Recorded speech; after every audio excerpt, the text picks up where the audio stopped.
आज हम लोग पढ़ेंगे पहले ज्वलन ताप किसे कहते हैं, उसके बाद पढ़ेंगे मोमबत्ती क्या है, मोमबत्ती का ज्वाला का कुल कितने भाग होते हैं, उसी के बारे में जानेंगे हम लोग। पहले पढ़ लेते हैं ज्वलन ताप।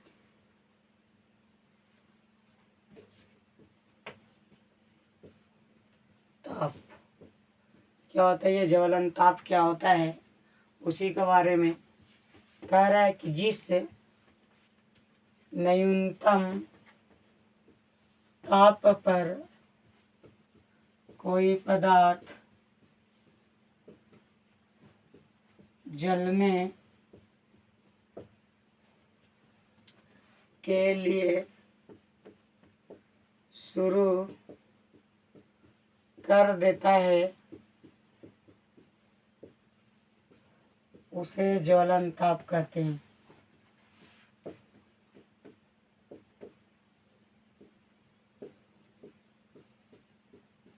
क्या कहेंगे कि जिस न्यूनतम ताप पर कोई भी पदार्थ जलने के लिए शुरू कर देता है उसे ज्वलन ताप कहते हैं। जैसे अगर मोटा लकड़ी को जलाने के लिए हमको ज़्यादा आग की ज़रूरत पड़ेगा और कागज़ को जलाने के लिए कम आग की ज़रूरत पड़ेगा, तो जितना उस कागज़ को जलने के लिए आग दिया जाए या फिर जितना मोटा लकड़ी को जलने के लिए जितना आग दिया जाए जिससे वह लकड़ी जल सके या वह कागज़ जल सके, उसी को हम ज्वलन ताप कहते हैं। कि जिस ताप पर कोई भी पदार्थ जलने के लिए शुरू कर देता है, जैसे कागज़ को माचिस की तिल्ली से जला सकते हैं, लेकिन इतनी मोटी लकड़ी को हम तिल्ली से नहीं जला सकते। तो जिस ताप पर वो मोटी लकड़ी जलने के लिए शुरू करता है या जिस ताप पर वो कागज़ जलने के लिए शुरू करेगा, वही उसका न्यूनतम ताप कहलाता है और वही ज्वलन ताप है। तो इसीलिए डिफिनेशन देते हैं कि जिस न्यूनतम ताप पर कोई भी पदार्थ जलने के लिए शुरू कर देता है उसे हम ज्वलन ताप कहते हैं। क्या कहेंगे? जिस न्यूनतम ताप पर कोई भी पदार्थ जलने के लिए शुरू कर देता है उसे ज्वलन ताप कहते हैं। अब हम लोग जानते हैं मोमबत्ती, कि मोमबत्ती किसे कहते हैं। मोमबत्ती कि मोमबत्ती दो चीज़ से बना है, पहला नंबर मोम और दूसरा नंबर बत्ती। क्या? मोम और बत्ती से बना हुआ है मोमबत्ती। क्या चीज़ से बना हुआ है? मोम और बत्ती से मिलकर के बना हुआ है मोमबत्ती। क्या चीज़ से बना हुआ है? तो कह रहा है कि अगर मान लेते हैं, ये कह रहा है कि बत्ती है। क्या है? बत्ती है और इस बत्ती के चारों ओर, इस बत्ती के चारों ओर अगर मोम लपेट दिया जाए, क्या कर दिया जाए? अगर मोम लपेट दिया जाए, क्या कर दिया जाए? अगर मोम, तो कह रहा है कि इस बत्ती के चारों ओर अगर मोम लपेट दिया जाए और जो इस नया पदार्थ का निर्माण होगा उसी को हम मोमबत्ती कहते हैं। क्या कहेंगे? बत्ती के चारों ओर मोम लपेटने के बाद जिस पदार्थ का निर्माण होता है उसे मोमबत्ती कहते हैं। क्या कहेंगे? बत्ती के चारों ओर मोम लपेटने के बाद जिस पदार्थ का निर्माण होता है उसी को हम मोमबत्ती कह के पुकारते हैं या फिर मोमबत्ती के नाम से जानते हैं। क्या कहेंगे? बत्ती के चारों ओर मोम लपेटने के बाद जिस पदार्थ का निर्माण होता है उसे मोमबत्ती कहते हैं। ये जो दिख रहा है आपको वह बत्ती है और ये वाला जो है वह मोम है। क्या? तो मोम और बत्ती मिलकर के मोमबत्ती का निर्माण करता है या फिर मोमबत्ती बनाता है। अब इस मोमबत्ती का हम चित्र के बारे में वर्णन करते हैं कि इस मोमबत्ती का चित्र क्या। तो मोमबत्ती का डिफिनेशन दे सकते हैं बाबू कि बत्ती के चारों ओर मोम लपेटने के बाद जिस पदार्थ का निर्माण होता है उसे मोमबत्ती कह के पुकारते हैं या फिर मोमबत्ती के नाम से जानते हैं। अब मोमबत्ती को हम लोग देखते हैं कि इसका जो चित्र होगा वह क्या होगा, उसी के बारे में जानते हैं या फिर उसी के बारे में हम लोग चर्चा करेंगे। तो पहले हम लोग देख लेते हैं कि जो मोमबत्ती का जो भाग होगा वो कह रहे हैं कि ये बत्ती है। क्या है? ये बत्ती है और इसके चारों तरफ हम लोग मोम लपेट रहे हैं। क्या कर रहे हैं? मोम लपेट रहे हैं। इस बत्ती के चारों ओर क्या कर रहे हैं? मोम लपेट रहे हैं। क्या लपेट रहे बाबू? मोम। और इस मोम को लपेटने के बाद एक पदार्थ का निर्माण होता है। क्या चीज का निर्माण होता है? एक पदार्थ का निर्माण होगा। क्या होगा? एक पदार्थ का निर्माण होगा, उसी को हम मोमबत्ती कहते हैं। यानी इस पदार्थ का अगर निर्माण हो रहा है तो ये पदार्थ जो कहलाएगा वह मोमबत्ती कहलाएगा। क्या कहलाएगा? यहाँ पे ये जो पदार्थ कहलाएंगे वह क्या कहलाएगा? मोमबत्ती कहलाएगा। क्या कहलाएगा बॉस? मोमबत्ती के नाम से जाना जाएगा। क्या कहलाएगा? यह जो पदार्थ कहलाएगा वह मोमबत्ती कहलाएगा। तो इसी मोमबत्ती के बारे में जानना है कि इस मोमबत्ती का जब जलता है तो चित्र हम लोग इस प्रकार से जानते हैं। इसको बोलते हैं केंद्रीय मंडल। केंद्रीय मंडल। अब कह रहा है इसको बोलते हैं, इसको क्या बोला जाएगा? कह रहा है कि इसको जो बोला जाएगा प्रकाशमान मंडल। प्रकाशमान मंडल। और इसको जो ऊपर वाला जो भाग है उसको कहा जाएगा प्रकाशहीन मंडल। प्रकाशहीन मंडल। क्या कहा जाएगा?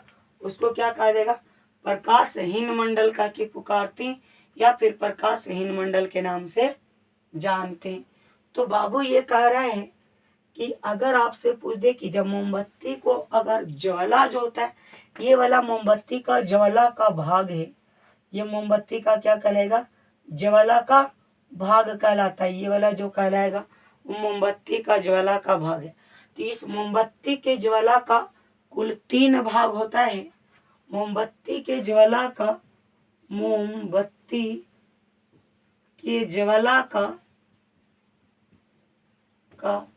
3 भाग होता है। वो देगा कि मोमबत्ती के ज्वाला का कुल कितने भाग होते हैं, तो आप कहेंगे कि 3 भाग होता है। तो पहला को अगर हम लोग बात करते हैं तो हम लोग बात करेंगे केंद्रीय मंडल, और दूसरा के बारे में बात करेंगे प्रकाशमान मंडल। प्रकाशमान मंडल। और तीसरा का जो बारे में बात करेंगे वो प्रकाशहीन मंडल होगा। प्रकाशहीन मंडल। मोमबत्ती के ज्वाला का कुल 3 भाग होंगे। पहला का जो नाम रखा जाएगा केंद्रीय मंडल, प्रकाशमान मंडल, और तीसरा जो कहलाएगा वो प्रकाश है क्या कहलाएगा? हीन मंडल कहलाएगा। अब कह रहा है कि केंद्रीय मंडल जो होता है क्या होगा? केंद्रीय। तो ये केंद्रीय मंडल जो होता है ना, वो कह रहा है कि नीली लौ के साथ जलता है। नीली लौ।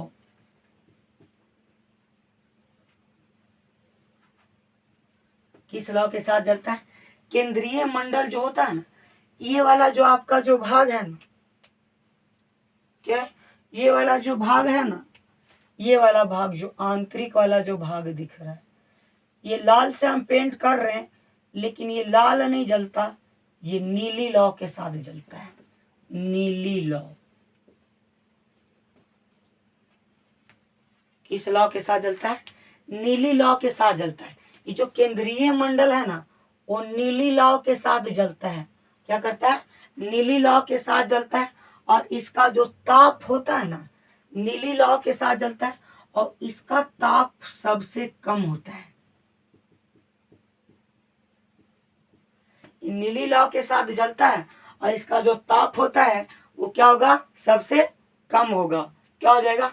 और ये कहलाता है अदहन क्षेत्र कहलाता है।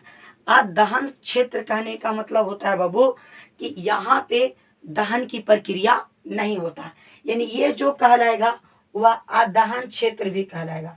अदहन क्षेत्र यानी यहाँ पे अगर हम तिल्ली वगैरह को ले जाते हैं, माचिस का तिल्ली, तो यहाँ पे नहीं जल पाएगा। तो केंद्रीय मंडल अगर आपसे पूछेगा तो आपको बोलना है कि नीली लौ के साथ जलता है, ताप सबसे कम होता है, यानी वहाँ पे कम जलेगा। कार्य अदहन क्षेत्र होता है, यानी कहने का मतलब वहाँ पे दहन की प्रक्रिया नहीं होता। क्या होता है, दहन की प्रक्रिया यहाँ पे नहीं होगा। कार्य मोमबत्ती की ज्वाला का 3 भाग होता है, केंद्रीय मंडल, प्रकाशमान मंडल, प्रकाशहीन मंडल। केंद्रीय मंडल नीली लौ के साथ जलता है, ताप सबसे कम होता है, और ये जो होता है वह अदहन क्षेत्र कहलाता है। क्या कहलाएगा। अब इसका जो दूसरा भाग आ रहा है, जो दूसरा भाग है वो है प्रकाशमान मंडल। प्रकाशमान मंडल क्या कहलाएगा, इसका जो दूसरा भाग होता है वो प्रकाशमान मंडल होता है। अब कह रहा है कि यहाँ पे दहन होता है लेकिन अपूर्ण, थोड़ा थोड़ा होता है। क्या होता है, यहाँ पे अपूर्ण दहन होता है। प्रकाशमान मंडल में अपूर्ण दहन होता है। अपूर्ण का मतलब पूरा पूरा दहन नहीं होता, दहन होता है लेकिन पूरा पूरा दहन नहीं होता है। बस में आया कि नहीं आया, क्या होगा, अपूर्ण दहन होगा। अब कह रहा है कि यहाँ पे जो ताप होता है ना, क्या होता है, ये देखिए यहाँ पे ताप सबसे कम होता है लेकिन यहाँ पे ताप मृद होता है। मृदल मतलब कहने का मतलब है कि थोड़ा थोड़ा होता है, सबसे कम यहाँ पे होता है लेकिन उससे ज़्यादा होता है। मीठा ना कहते हैं, मीठा यानी दोनों, ना तो ज़्यादा कम और ना तो ज़्यादा अधिक, ना तो ज़्यादा कम और ना तो ज़्यादा अधिक, यानी दोनों के बीच बीचवा में है, तो ओकरा हम लोग बोलते हैं मृदल होता है। क्या होता है, मृदुल होता है। क्या हो जाएगा, कार्य इसका जो ताप होता है ना वह मृदुल होता है। ताप क्या कहलाएगा, मृदुल काल के पुकारा जाएगा, या फिर कहता है कि मृदुल के नाम से जाना जाएगा। अब ये मृदुल भी कहलाएगा, ताप अपूर्ण दहन होता है। ये कह रहा है कि ज्वाला का सबसे बड़ा भाग है, ज्वाला का सबसे बड़ा भाग है, क्या है, ये ज्वाला का सबसे बड़ा भाग कहलाएगा। और ये जो जलता है ना वो कह रहा है कि पीली लौ के साथ जलता है। पीली लौ क्या होता है, ये पीली लौ के साथ जलता है। अगर आपसे कोई कहा देगा ना कि प्रकाश मंडल के बारे में बताओ, तो बोलना है आपको कि प्रकाश मंडल आप जिसमें अपूर्ण दहन होता है, ताप मृदल होता है, सब ज्वाला का सबसे बड़ा भाग है और पीली लौ के साथ जलता है ना, उसी को प्रकाशमान मंडल कहते हैं। क्या कहेंगे, आपसे पूछेगा ना कि केंद्रीय मंडल किसे कहते हैं, तो कहना कि मोमबत्ती का ज्वाला का वह भाग जो नीली लौ के साथ जलता है, सबसे कम ताप होता है और अदहन का क्षेत्र उसमें पाया जाता है ना, उसी को हम केंद्रीय मंडल कहते हैं। क्या कहेंगे, और प्रकाशमान मंडल जो होता है ना, अपूर्ण दहन होता है, यानी दहन की प्रक्रिया होता है लेकिन कम होता है। कहता कि ताप मृदल होता है और ज्वाला का सबसे बड़ा भाग होता है, यानी सबसे जलने का वाला जो सबसे बड़ा भाग होता है ना वो यही वाला होता है।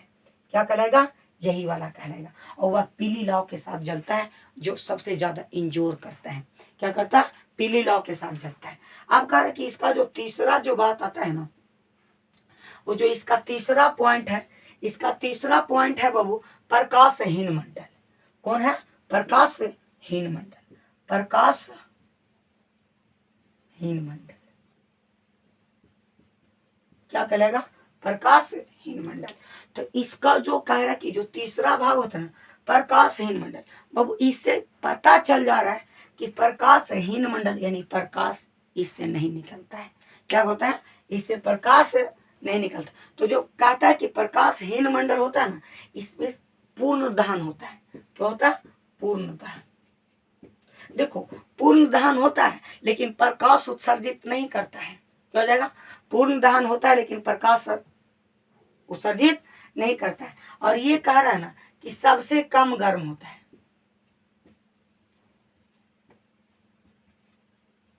ये कार्य क्या कहलाएगा, सबसे कम गर्म होता है। और ऊपर देख रहे हैं ना, तो वहीं से लग रहा है कि धुआं निकलता है।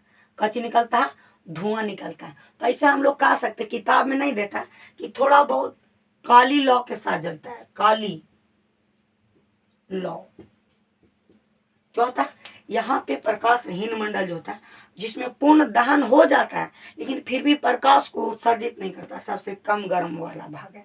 क्या करता है, सबसे कम प्रकाश उत्सर्जित करता है लेकिन कम मात्रा में करता है, और ये काली लौ के साथ जलता है। ये किताब नहीं देता है तो आप नहीं भी कह सकते हैं, कोई दिक्कत नहीं होगा।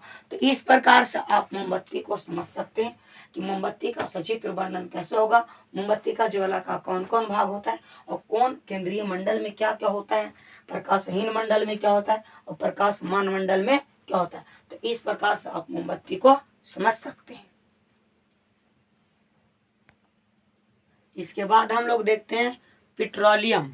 क्या देखेंगे बाबू, पेट्रोलियम क्या होता है, पेट्रोलियम क्या बात करेंगे, पेट्रोलियम गैस क्या होता है, पेट्रोलियम। तो देखो बाबू, इसमें कुछ ज्यादा कुछ नहीं पूछा जाता है। कह रहा ना कि पेट्रोलियम के मिश्रण पूछा जाएगा, कि पेट्रोलियम का मिश्रण क्या है, क्या पूछा जाएगा, मिश्रण। बात में है कि नहीं, कि पेट्रोलियम का मिश्रण क्या होता है। तो पेट्रोलियम का मिश्रण होता है एथेन। क्या होता है, और एथेन के बाद आता है प्रोपेन, और इसके बाद आएगा ब्यूटेन। तो अगर आपसे कोई पूछ देना कि पेट्रोलियम का मिश्रण कौन, इस यही क्वेश्चन पूछा जाता है कि दो प्रकार, यहाँ से दो प्रकार के क्वेश्चन आएंगे एक नंबर में, कर कि पेट्रोलियम जो होता है ना, पेट्रोलियम का मिश्रण क्या है। और अगला जो क्वेश्चन पूछेगा ना कि पेट्रोलियम का अवयव क्या है, क्या पूछा जाएगा कि पेट्रोलियम का अवयव क्या है, पेट्रोलियम का अवयव। समझा क्या होगा, कह रहे कि पेट्रोलियम का मिश्रण क्या है, और दूसरा पूछेगा ना कि पेट्रोलियम का अवयव क्या। यहीं पे कंफ्यूज हो जाएंगे कि ले मिश्रण में कौन होता है, अवयव में क्या होता है। सुना है कि नहीं है। तो पहले हम लोग मिश्रण के बारे में, तो अवयव के बारे में बात करेगा ना, तो एकरे में से एगो के चुन लेना है। एकरा क्या होगा, तो ब्यूटेन जो होता है ना, वो कह रहा है कि पेट्रोलियम का मुख्य अवयव है। क्या है, पेट्रोलियम का जो मुख्य अवयव है वो ब्यूटेन है। लेकिन अगर इसका मिश्रण के बारे में पूछेगा ना, तो इसका मिश्रण जो होता है ना, एथेन होता है और प्रोपेन होता है और ब्यूटेन होता है। बतिया सुना है कि नहीं है। लेकिन पेट्रोलियम को पता है जमीन के अंदर से खोद कर निकाला जाता है, तो इसीलिए हम लोग कहते हैं ना कि पेट्रोलियम एक प्रकार का ईंधन है। पेट्रोलियम क्या है बाबू, यह एक प्रकार का ईंधन कहलाएगा। कच्च कहलाएगा, ये एक प्रकार का ईंधन कहलाता है। कच्च कहलाएगा ईंधन। तो पेट्रोलियम जो है ना, से एक प्रकार का ये ईंधन कहलाता है। लेकिन अगर इसका पूछ देना कि पेट्रोलियम का मिश्रण कौन है, तो एथेन है, प्रोपेन है और ब्यूटेन है। अगर इसका चाहेंगे ना तो आप सूत्र लिख सकते हैं। क्या लिख सकते हैं,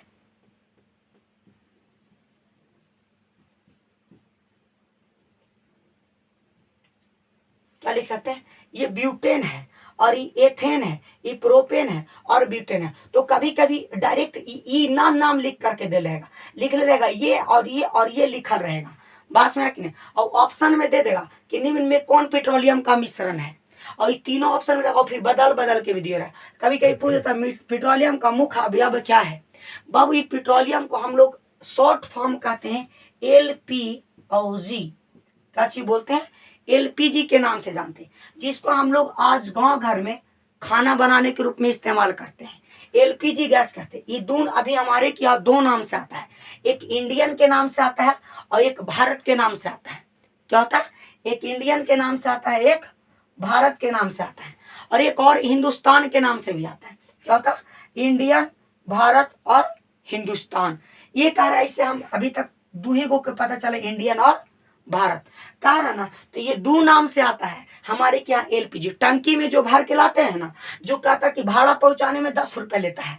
कितना लेता है, 10 रुपए लेता है। एक टंकी मंगवाइए और 10 रुपया दीजिए। क्या करता है, एक टंकी मंगवाइए और 10 रुपया दे दीजिए।